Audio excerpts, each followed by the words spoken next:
आशीष भैया कहा तरह का कुछ लागे बचाने खातिर काकुरे का पाही वैसा ना तो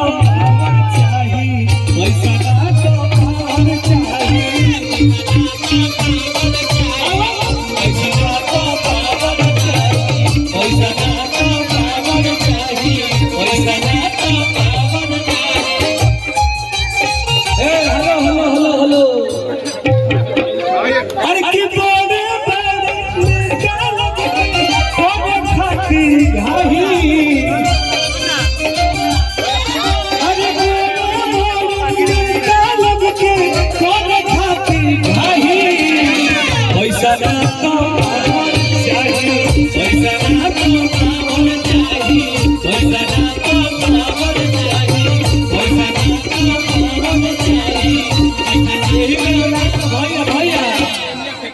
देखिए सड़वाना बलिंदर राय जी की तरफ से पुरस्कार का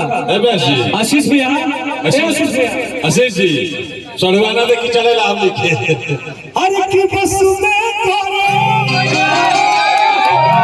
अरे की बस में करे खातिर पुलिस आशीष भैया अरे की थाना के सिपाही लड़का कहता कि देखो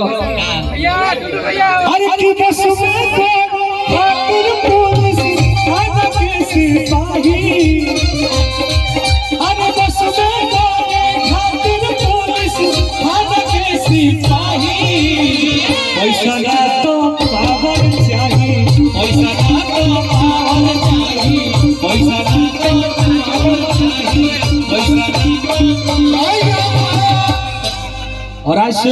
हमारा ऊपर आशीष भैया के हाथ बा अरे दोस्तों